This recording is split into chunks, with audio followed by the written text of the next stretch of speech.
माई सिंह, आपका सवाल मुझे चुभता है कि आपने पूछ लिया कि आप चादर चढ़ाने आए हो और किसके लिए आए हो। वो मेरे देश का प्रधानमंत्री है, मेरा बड़ा भाई है। क्या भाई के लिए लंबी दुआ के लिए हम नहीं आ सकते? मैं दावे के साथ आपको कहता हूँ 2029 में भारतीय जनता पार्टी की 300 से ज़्यादा फिर सीट जीत कर हम आने वाले हैं। मुसलमान दिल से चाहता है कि मोदी रहें, क्योंकि शौचालय वाली बात और ट्रिपल तलाक वाली बात से तो मेरी सारी बहनें खुश हैं ना, फिर कैसे मुसलमान बेखफा रहे। आज हम देश के प्रधानमंत्री के लिए दुआ मांगने आए हैं और दुआ रो रो के मांगते हैं हम लोग। अभी मैं मौजूद हूँ निजामुद्दीन औलिया के दरगाह पर, जो आज यहाँ पर मोदी के 12 साल जो बेमिसाल निकले हैं उस पर पसमानदा मुस्लिम समाज के लोग मोदी के लंबी उम्र के लिए चादर चढ़ाने आए हैं। मैम, आज आप भी शामिल हुई, क्या कहना चाहेंगी कि पीएम मोदी के बेमिसाल 12 साल आपको कैसे लगे? प्राइम मिनिस्टर मोदी के 12 साल बेमिसाल, क्योंकि जब से वो प्रधानमंत्री बने हैं किसी एक समुदाय की, एक समाज की वहाँ पे तरक्की नहीं हुई है। सारे समाज, सारे लोग, हिंदुस्तान की जो 100 करोड़ 40 लाख जो लोग हैं वो सबको उन्नति मिली है, सबको इम्प्रूवमेंट मिला है। अब आपका सवाल था कि मुसलमान खफा रहता है, किसने कहा मुसलमान खफा है? ये तो बनाया।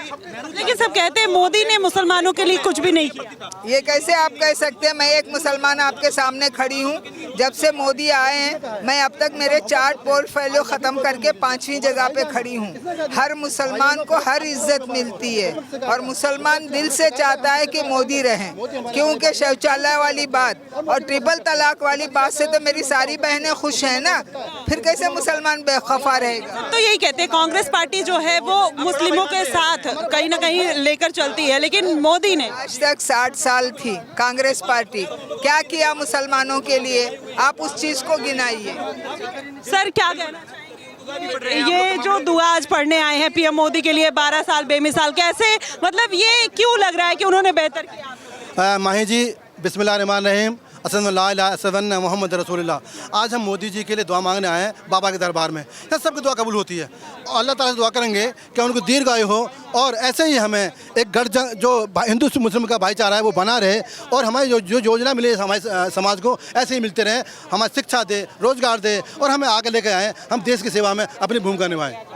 तो ये आप देख सकते हैं कि एक अनोखी तस्वीर आप देख सकते हैं कि किस तरीके से पीएम मोदी के लिए चादर चढ़ाई जा रही है। उनके 12 साल जो बेमिसाल निकले हैं तो पसमानदा मुस्लिम उस काम से खुश होकर आज देखिए किस तरीके से यहाँ पर निजामुद्दीन औलिया में चादर चढ़ाने के लिए यहाँ पर लोग आए हैं। तो देखिए किस तरीके से एक उत्साह देखने को मिल रहा है। लोगों को ये लग रहा है कि पीएम मोदी ने उनके लिए बेहतर कार्य किए। हालांकि इस बात को जो है कांग्रेस पार्टी या फिर और जो लोग उनको पसंद नहीं करते, इस बात को डिनाई करते हुए नजर आते हैं। लेकिन आज एक जो उम्मीद और एक जो लहर देखने को मिल रही है पसमानदा समाज में, और हमेशा से ये पसमानदा समाज ये खुलकर कहता रहा है कि जितना भारतीय जनता पार्टी ने उनके लिए किया है शायद वो किसी और पार्टी ने ना किया हो। तो शायद ये एक बड़े कारण हो सकती है कि जो लोग यहाँ पर नरेंद्र मोदी के लिए आज चादर चढ़ाते हुए नजर आ रहे हैं और उनके लिए दुआ पढ़ते हुए नजर आ रहे हैं, जहां एक तरफ और विपक्षी पार्टियां ये कहती हुई नजर आती हैं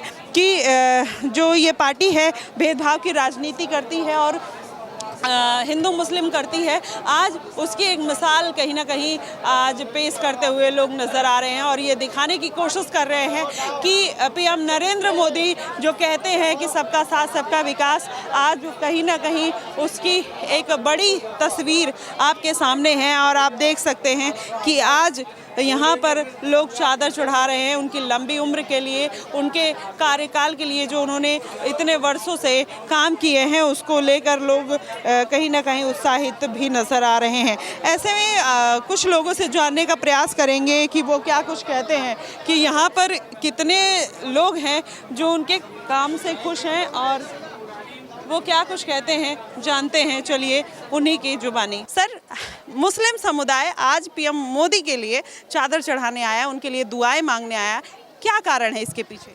माई सिंह, आपका सवाल मुझे चुभता है कि आपने पूछ लिया कि आप चादर चढ़ाने आए हो और किसके लिए आए हो।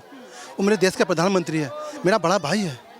क्या भाई के लिए लंबी दुआ के लिए हम नहीं आ सकते? ये किसी ने भ्रम डाल दिया है कि हिंदू के लिए हम दुआ नहीं कर सकते, हिंदुस्तान के लिए हम दुआ नहीं कर सकते। ये कौन सी बीच की ताकत है जो हमें अलग बता रही हैं, जो अलग कह रही हैं? देश का प्रधानमंत्री हिंदू का भी है, मुसलमान का भी है, सिख का भी है, ईसाई का भी है, इस देश का है वो। और हमारा दुनिया में जो संघीय ढांचा है, जो लोकतांत्रिक पर्व है, कोई इससे अच्छा नहीं है। और हम देश के नागरिक हैं। हमारे पूर्वज हिंदुस्तान में दफन हैं, हमारे पूर्वजों के कब्र इस देश के अंदर हैं, हमारे पूर्वजों ने बलिदान दिए हैं। और हम भी आज मोदी जी के लिए दुआ करने क्यों आए? ये सवाल आपने पूछा है। इसका सवाल का जवाब ये है कि 12 वर्ष हो गए इस देश के अंदर एक समाज था, पसमानदा समाज, यानी पिछड़ा गरीब समाज था, जिसका समाज के मैं आता हूँ।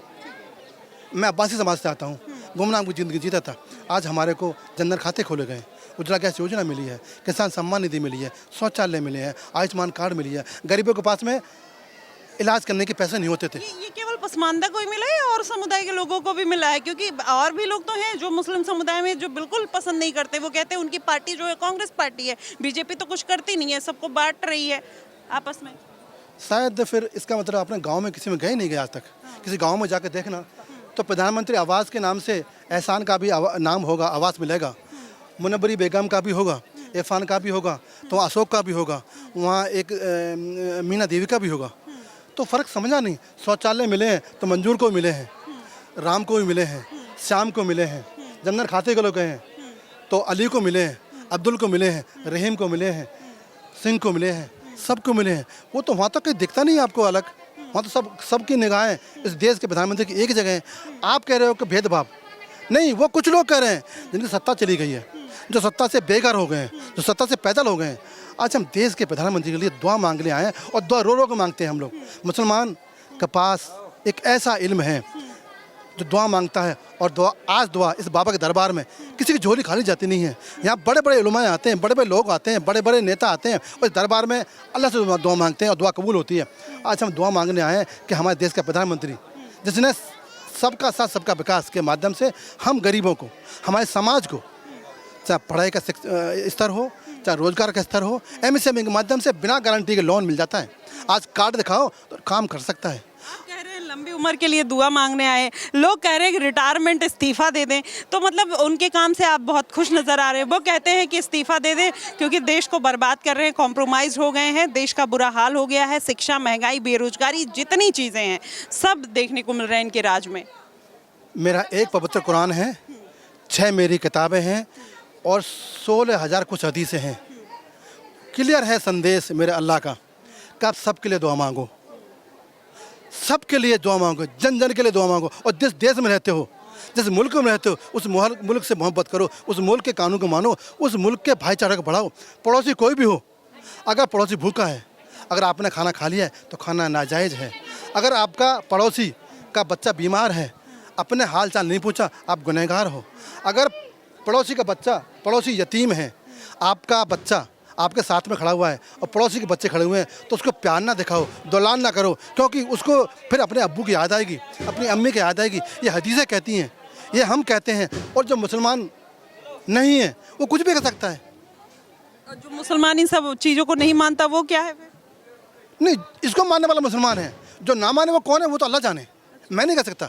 जो हदीस को मानता है, जो मोहब्बत का मानता है, जो मेरे लाल नबी ने मोहब्बत का पैगाम दिया, एकता का पैगाम दिया, पड़ोसी से मोहब्बत करना सिखाया, रास्ते में चलना सिखाया, अदब करना सिखाया, बहन बेटी से बात करना सिखाया, बहन बेटी को सम्मान करना सिखाया, देश से मोहब्बत करना सिखाया। और मेरा आका ने कहा था, जब मदीने से हिजरत कर रहे थे मक्का के लिए, तो उन्होंने अपने शहर को माँ से बड़ा दर्जा दिया था कि ये माँ की माँ है।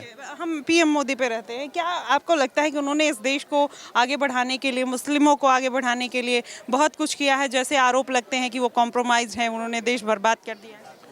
अगर मुसलमानों को उन्होंने अपना सर हाथ न दिया होता तो आज 51 IPS बने हैं, नहीं बनते।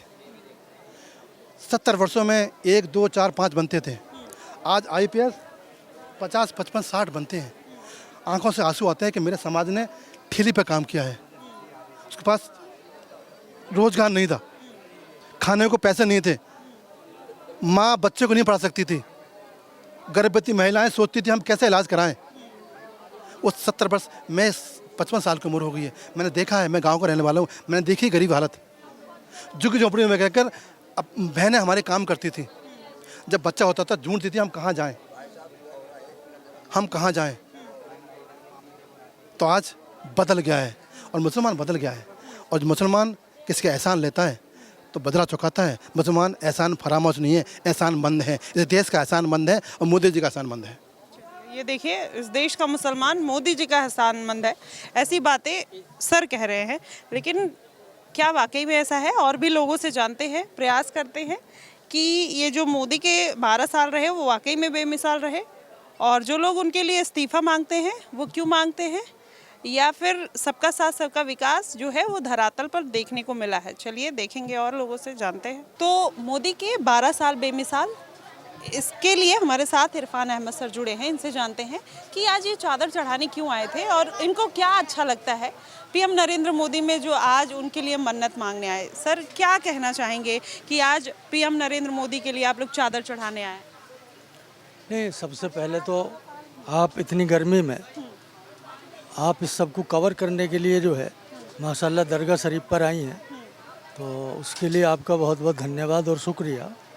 और हमारे प्रधानमंत्री जो है वो हमारे देश के ही नहीं पूरी दुनिया के बहुत ही लोकप्रिय प्रधानमंत्री हैं, जो पिछले लगातार 12 वर्षों से इस देश के गरीब कल्याण की और जितना हिंदुस्तान में आज इंफ्रास्ट्रक्चर है, आप सड़क पर जाएंगे, आप एयरपोर्ट्स पर जाएंगे, आप जो है कहीं भी जाएंगे तो आपको कुछ ना कुछ इन 12 साल में वो हुआ मिलेगा।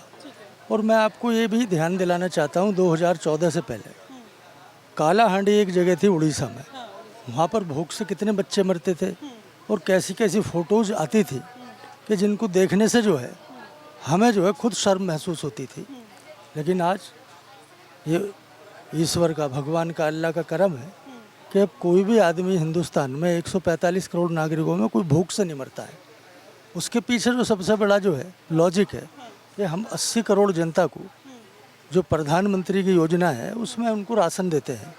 तो कोई भी गरीब आदमी है तो उसको अगर कहीं से कुछ चीज़ नहीं मिल पा रही है, उसकी नहीं उसकी मजदूरी हो पा रही है, तो कम से कम उसके घर का जो है वो खाना और चूल्हा जो है वो चल रहा है। प्रधानमंत्री जनधन खाते में हमने उनको सिलेंडर दिया, जो बेघर थे उनको घर दिया।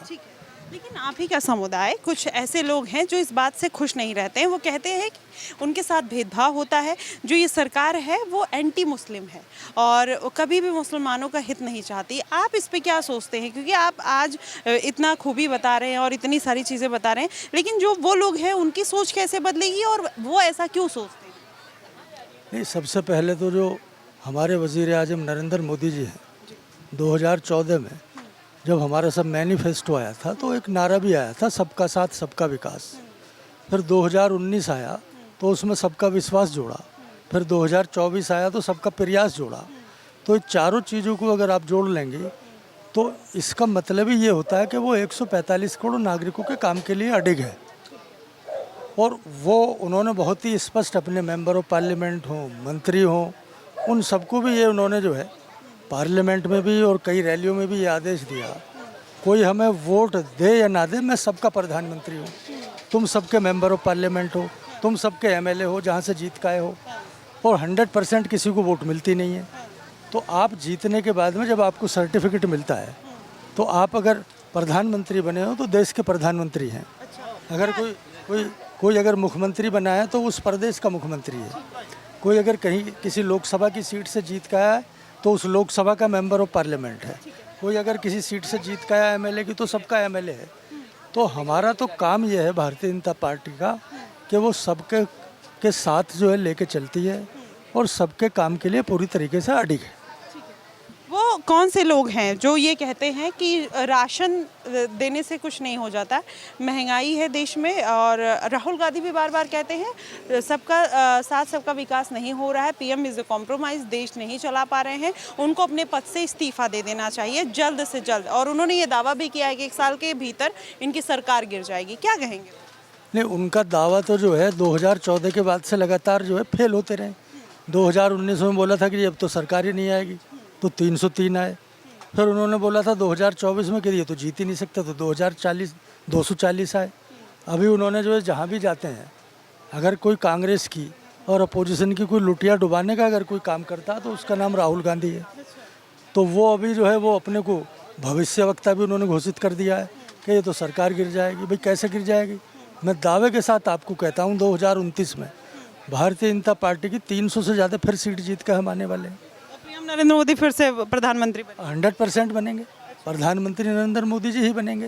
वो कहते हैं कि उनको रिटायर हो जाना चाहिए। हमारा जो 2047 का विकसित भारत का जो एक अभियान जो है नरेंद्र मोदी जी के नेतृत्व में चल रहा है, तो 2047 तक हम तो वो वाला जो है एक लाइन जो खींची हुई है उसकी तरफ जो है भारतीय जनता पार्टी और एनडीए चल रहा है।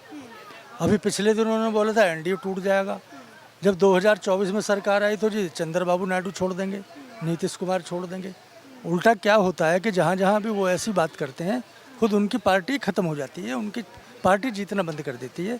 तो वो भविष्य जो है वो अपना देखें, अपनी पार्टी का देखें, इंडी गठबंधन का देखें, एनडीए के बारे में ना सोचें।